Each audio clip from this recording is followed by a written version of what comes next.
Ladies and gentlemen, hey, hi, how you doing? Welcome back to the channel. Here in Warzone, we have a pretty large weapon arsenal. We've got nearly 40 base weapons in the game, that's not counting any of the new DLC weapons, and really, this is one of the best weapon lineups that we've ever had. So today I wanted to sit down and rank every base weapon we have, from worst to best. Now, this doesn't include any DLC weapons, since not everyone is going to have those at any given time. But all the weapons we have today are available to everyone simply by ranking up to level 55. So if you enjoy the video at any point, let me know by dropping a like on it. And of course, if you are new to the channel, we are always covering the latest Call of Duty news, intel, class setups, updates, you name it, you'll find it right here on the channel. So feel free to subscribe with your notifications turned on to stay up to date with all of that. Now, I do want to preface everything by saying that ranking weapons in Warzone is a whole lot trickier than it is over in multiplayer because the variety of gunfights is way more diverse. You have extremes on each end of the spectrum, and ultimately, everything is very, very situational. But just so it's clear, I am basing my order off of what I think is the most versatile and also the most consistent in the greatest variety of engagements. And by all means, be sure to drop a comment below with your thoughts on the rankings. Anyways, starting us off at number 39, we've got the combat knife. And much like over in multiplayer, this is not super viable in the vast majority of encounters you're going to find yourself getting into. You know, it is extremely limited in its range, it's just not going to be something that is consistently dropping squads. And if you can do that, you are an absolute beast and more power to you. But the knife is not doing anything special for most players here in Warzone. At number 38, I've got the STRELA-P launcher. Once again, this is just not a weapon that'll have you dropping enemies left, right, and center. I mean, it'll have explosions going left, right, and center, but said explosions won't be doing all that much damage. And this just is not a great launcher whatsoever. It is very mediocre over in multiplayer, and really it's even worse in Warzone in my opinion. Then at number 37, I've got the RIOT shield, which yes, can be extremely useful for deterring enemy shots. You know, it is great for playing defense and will offer some pretty good protection, but anytime you run, you can get shot. Explosives can easily be tossed over it. Cars can still crush you, I've learned that one the hard way. And in general, it is just too situational to be a super useful weapon. At number 36, I have the JOKR. This is essentially the javelin of this game, and again, it can come in handy in one-off situations, but it is a lock-on launcher for vehicles. Its slow travel time is not all that useful, and you know, it is a launcher after all, so that's kind of a drawback in and of itself. So yeah, the JOKR is going to be a hot pass whenever I see one in game.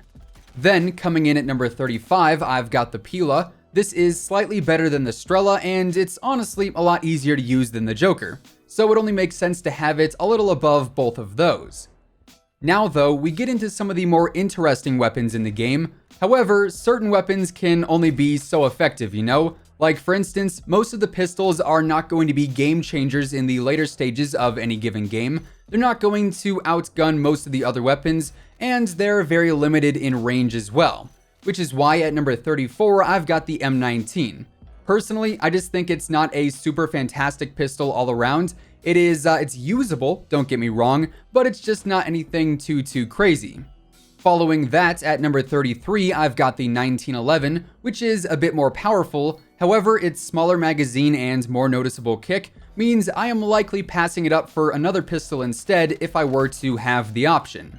At number 32, I've got the X16. It is a little bit better than the M19. It's more usable than the 1911 in my eyes, so it gets to be a little higher on the list. But once again, it is still a pistol. It won't do anything to make itself stand out over most other weapons. Now at number 31, I've got the 725, which, yeah, might have a few of you going, what did he just say? Yeah, the 725, the overpowered, broken 725, is at number 31 for me. Honestly, in Warzone, I just don't see it as a very viable weapon. And hear me out here, this thing has 2 shots. It's a shotgun, so even with the quote-unquote broken attachments, its range is only so good. Anything longer than close range and it's chalked completely. And if you're not breaking armor at the very minimum before having to reload, chances are you are going to get pushed and knocked down. Then at number 30, I've got the 50GS, aka the Desert Eagle, since it has decent damage and a little more damage range than the other pistols. And also, since it can be spammed more than the 725 can, and it also has more ammo before you have to reload, I think a smart player could probably beat out a 725 or any of the other pistols we've mentioned so far with a deagle in their hands. At number 29, I've got the Model 680. Honestly, not a great shotgun for Warzone. Armor does kind of deter its power, and since it is a pump shotgun, that time spent pumping can kind of be a drawback in those CQC fights. So honestly, it's just not a standout to me. The R90 comes in at number 28, and I think this is slightly better than the 680. Its range seems decent. Its CQC damage is definitely a bit better since you can hit more shots faster thanks to its 2-round pump mechanic, so that's why it sits at a spot higher in my book. However, none of the shotguns compared to the Origin 12, which can be spammed and also equipped with a pretty large magazine, making it a decent weapon, a much more decent weapon than the other shotties I should say, for close range engagements.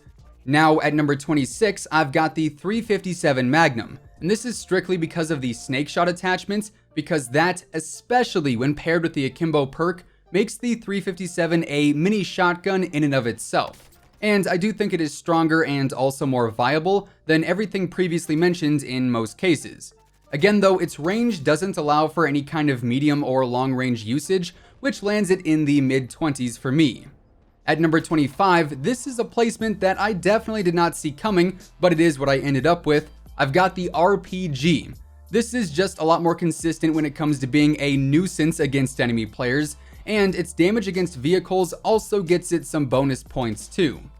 Now, secondaries aside, we can really get into the meat and potatoes, right?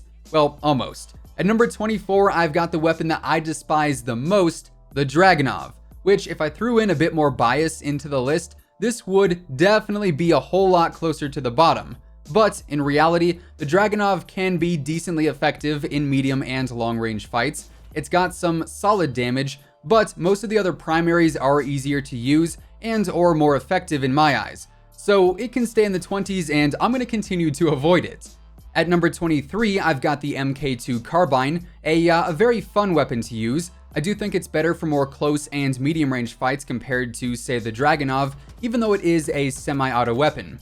Then, coming in at number 22, I chose the Kar98K. Definitely another very fun weapon to run around with. It's not going to be the most powerful sniper out there, but it can be great for players who consistently aim and hit chest or headshots. That's where it's going to be the most effective. And I think the range on the Kar98K is a bit more consistent than the MK2s as well. At number 21, I've got the AX50. Honestly, it's just a better sniper than the Dragunov, the MK2, and the Kar98K because it's got better damage and better range. So that's why it's there. But it is not as good as the HDR to me, which is in the number 20 spot, as the HDR does have a better bullet velocity, meaning it has less bullet drop over time, and that to me is what makes it the number one sniper to use. Then at number 19, I've got the Uzi, definitely the worst SMG, but since it is fully auto, I think it is a lot more viable at more ranges than the previously listed weapons. However, its smaller magazine and lower damage are some pretty major drawbacks. After that, at number 18, I've got the BIZON, which is going to be its very best at those closer ranges. And for more aggressive players, this is going to be a very fun and honestly pretty good choice. At number 17, I've got the SA-87, which is probably the least popular LMG. It is definitely powerful, but it does have some pretty rough recoil and also a smaller magazine. So it just can't compete with the other LMGs that we have. Like for instance, the MG34, which is next up on the list. I think it's more viable because it does have that faster fire rate, so for CQC fights, it can be pretty good, and its damage is still decent when you increase the range on it too. Now, breaking into the top 15, here I've got the SCAR, which is without a doubt the worst assault rifle in Warzone, but it is not a terrible weapon in general. It will be great for solos when you can manage that recoil since its damage is so good, but its magazine size makes it almost unusable in squads since you will pretty much always be reloading. But it is more agile than the LMGs and also a little more convenient in my opinion. At number 14, I've got the P90. This will be great for close and medium range gunfights, and it's got a decently large magazine, so you can clean up enemies and wipe squads a bit easier because of that. Then at number 13, I've got the MP5. It is going to be fantastic up close. However, since it is an SMG, it is naturally geared towards a more run and gun style of play. Now at number 12, I chose the FR556, which could be better if it was not a burst weapon, but I do think that element makes it a little more inconvenient and slightly harder to use, and when compared to some of the other fully auto weapons, it could definitely be outgunned. At number 11, I've got the EBR. This thing is a powerhouse. It is going to be super effective when you hit those chest and headshots, but it is a single shot weapon, and it's going to require some decent aim to really highlight the true power it has, so just take that into consideration. Now coming in at number 10, I have the M91, a very powerful LMG with a large magazine, which really makes it perfect for squad engagements all around. At number 9, we have the PKM, what I would call the king of the LMGs, as this feels a lot more mobile than the others, and its damage and magazine size combined make for a melt machine type of weapon that honestly I think is a bit underrated. At number 8, I've got the ODEN. This is another powerhouse of a weapon, right? It's really a beast at all ranges, especially when you land those upper body shots. And the main thing to focus on here is going to be minimizing that recoil and also increasing that magazine size. Do that and yeah, you'll be golden. At number 7, I have the FAL, which is slightly weaker than the EBR, but it can be spammed and feels a little more agile, which to me gives it some more versatility. You know, I definitely choose the FAL over the EBR in more close range fights, and on top of that, the FAL will also be great at a distance too. Then at number 6, I have the AK-47, a weapon that brings the power in every engagement you can think of. It can be built for CQC, it can be built for long range, it can be very well balanced for everything. It is incredibly versatile and a great choice of weaponry at the end of the day. Now at number 5, I've got the Kilo 141, which is a super easy weapon to do well with since it has low recoil, high damage, and can be really effective in close, medium, and long range engagements. Honestly, not too much else to say about that one. At number 4, I've got the M13, the hidden gem of Warzone, I'd say. This thing's damage range is amazing. Its fire rate is really good too, so it's going to be perfect for more aggressive players who just like to hunt down the enemies. Then, getting into the top 3, in the third place spot, I've got the MP7, my favorite SMG in the game. The range on this thing is surprisingly good, its damage is decent, its fire rate is great, and all that combined makes for a very effective SMG. In the number 2 spot, I've got the AUG, and when it comes to the stat sheet, the AUG with the 5.56 rounds has one of the best damage per second stats in the game. And yeah, basically the facts speak for themselves there. Then, finally at number 1 by process of elimination, I have the M4A1. It is the king rifle over in multiplayer. It's got good range, good mobility, good damage, good everything essentially, and in Warzone, it's no different. It is definitely a low risk, high reward kind of weapon, and for that, it gets the gold star from me. That said, if I had included DLC weapons in this video, the Grau 5.56 is easily the number 1 weapon in Warzone without a doubt. Anyways, with all of that being said, that is effectively how I would rank all the base weapons here in Warzone, and that is going to wrap things up for today. If you guys enjoyed the video, let me know by dropping a like on it. And of course, if you're new here and you want to stay up to date with the latest Call of Duty news, intel, updates, leaks, and everything in between, feel free to subscribe with your notifications turned on. That way you'll always know whenever I upload a new video. As always, if you want to check out any of my partners, be sure to use code IMMORTAL on all Scuff, G Fuel, Control Freak, and Respawn products. All of those links can be found in the description below. And once again, thanks so much for tuning in. Until next time, take it easy, have an awesome rest of your day, and I'll catch you guys later. Peace out.